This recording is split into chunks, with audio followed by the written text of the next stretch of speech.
Jan Suraaj party ने गत 19 मई को मुझे एक नई जिम्मेदारी दी है। पार्टी का राष्ट्रीय अध्यक्ष बनाया है और उस बाबत ये मेरी जिम्मेदारी है कि मैं शीघ्र दसों प्रमंडल में अभी फोन बंद कर लगा 10 प्रमंडल में जाकर अपने संगठन की समीक्षा कर लूं और जो भी उनके सुझाव आए उनको जमीन पे उतारने की कोशिश करूं। तो स्वाभाविक था कि अगर 10 प्रमंडल में जाऊंगा तो सबसे पहला तो मेरा गृह क्षेत्र ही होगा और इसलिए मैं पूर्णिया में हूं और पूर्णिया में हूं तो सोचा कि आप लोगों से मुखातिब हो जाऊं।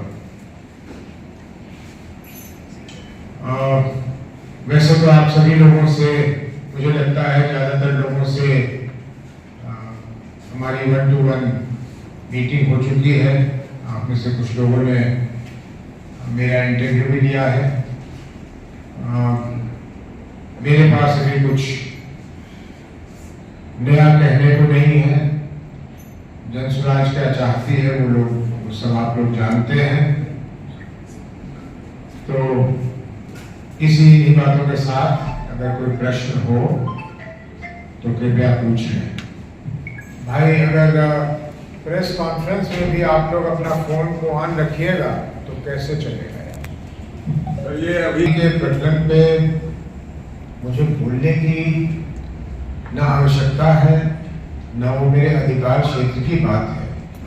एक पारिवारिक मामला है और मैं तो इतना ही कहूँगा कि मुझे आदरणीय लालू जी के लिए बुरा लगता है कि इस अवस्था में उन्हें ऐसी परेशानियों का सामना करना पड़ रहा है। इसमें अगर राजनीतिक मुद्दा थोड़ा सा है भी तो एक ही है कि एक राजनीतिक दल से तेज प्रताप जी को 6 वर्ष के लिए बाहर किया गया है। मोटे तौर पे ये भी उनका आंतरिक मामला है। उनकी पार्टी है, वो किसको निष्कासित करते हैं, किसे बाहर करते हैं, इसमें मेरी टिप्पणी की कोई आवश्यकता नहीं है। अभी मैंने देखा कि जो सम्मानित महिला से तेज प्रताप जी की शादी की गई थी, उन्होंने भी कुछ कहा है। शायद ऐश्वर्या जी उनका नाम है। मुझे उनके लिए अवश्य चिंता भी होती है और दुख भी होता है और मैं चाहूंगा कि जो भी कानूनी प्रक्रिया हो ऐसे मामलों में, मुझे ठीक से मालूम नहीं है कि क्या होता है, वो कानूनी प्रक्रिया पूरी की जाए और अगर कोई गुनहगार है किसी को सजा मिलनी चाहिए। शराबबंदी तो हुई नहीं, तो जिन महिलाओं की आप बात कर रहे हैं उन महिला के पति बच्चे सभी पी रहे हैं, ये महिला भी देख रही है। तो ये किसी का कहना और ये नीतीश जी का कहना कि महिलाएं बहुत खुश हैं, उसी महिला के परिवार के सदस्य पी रहे हैं ना। कोई वो महिला के परिवार के सदस्य सिलीगुड़ी तो नहीं भाग जाते सब पीने के लिए, वो भी तो इसी गांव में पी रहे हैं और महिला देख रही है। और महिला के साथ अगर उत्पीड़न या अत्याचार पहले वो करते थे तो अब भी कर रहे हैं, अब शायद ज्यादा कर रहे हैं क्योंकि 100 रुपए की चीज वो 500 रुपए में खरीद रहे हैं। पहली बात। दूसरी बात, नशीली पदार्थ, लोगों को पता था कि नशीली पदार्थ होती है, लेकिन बिहार में इस तरह से नशीली पदार्थ नहीं फैली हुई थी। शराबबंदी की वजह से बहुत सारे लोगों ने ये स्मैक वगैरह का सेवन शुरू किया है जो उनको सस्ता पड़ता है। ये तो हमारी नस्लें बर्बाद कर रही है। एक फिल्म बनी थी उड़ता पंजाब, अभी उड़ता बिहार कब बनेगा? कोई डायरेक्टर का नींद खुलेगा तो आके बनाएगा वो उड़ता बिहार, क्योंकि जमीन तैयार है। उड़ता पंजाब के तर्ज पे उड़ता बिहार बन सकता है, किसी भी समय बन सकता है। और तीसरी बात, जब हम कहते हैं कथित रूप से कि हम गरीब राज्य हैं, जो नहीं है, लेकिन कहते हैं क्योंकि इसलिए नहीं है क्योंकि ये जो समारोह होते हैं प्रधानमंत्री के और मुख्यमंत्री के और प्रधान मंत्री के, इसमें तो सैकड़ों करोड़ रुपए ऐसे उड़ा दिए जाते हैं जैसे पता नहीं किसके दादाजी के यहाँ से। तो कमी तो पैसों की नहीं है, लेकिन चलिए मान लेते हैं कमी है पैसों की। तो ये शराब की राजस्व, जो आज भी वो राजस्व माफिया और पुलिस वालों के और पदाधिकारियों की जेब में जा रहा है, वो हमारे राज्य के राजस्व में आएगा। उससे हम कल्याण हॉस्टल जैसे जगहों का जीर्णोद्धार कर सकते हैं, उसे बढ़ा सकते हैं। इसलिए शराब बंद होने का कोई तुक नहीं है।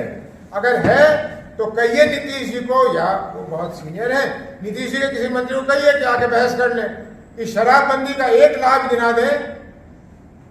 अगर मैंने उनका जवाब नहीं दिया तो मैं भी उनके साथ लग जाऊंगा कि शराबबंदी होनी चाहिए। ये बेकार की चीज है।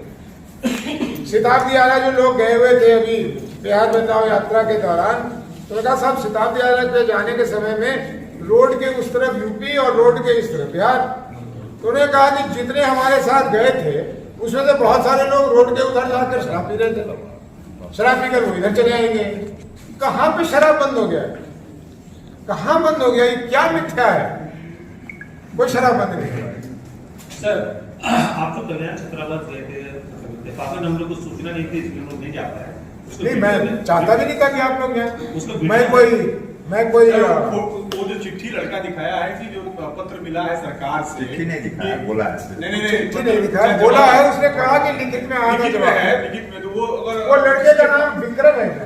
उसको विक्रम उसका नाम है। मैं क्यों कहूँगा इसको? मैं सुनिए, इसका मैं प्रचार करके इससे कोई मैं राजनीतिक लाभ, ये तो बात निकली अभी किस चीज पे बात। देखिए, जो सबके गुरु हैं पीछे चले गए। सर मेरा एक सवाल है। सर एक वीडियो वायरल हुआ था भाजपा के नेता का जो सड़क पे वीडियो हो गया सर, हो गया। सर मेरा एक सवाल है सर। वो वीडियो जो वायरल हुआ था, सर मेरा एक सवाल है।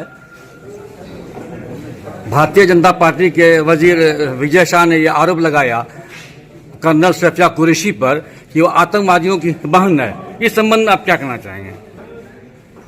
इस संबंध में मैं क्या बोल सकता हूँ? उच्चतम न्यायालय ने जो बोला उसके बाद मुझे कहने की कोई जरूरत है? मैं उस पर बोल सकता हूँ कि भारतीय जनता पार्टी की बेशर्मी की कोई सीमा नहीं है कि उसके बावजूद वो व्यक्ति मंत्री बना हुआ है। उस व्यक्ति को मंत्री ही नहीं, उस व्यक्ति को जेल में होना चाहिए था। वो मंत्री पद पे बना हुआ।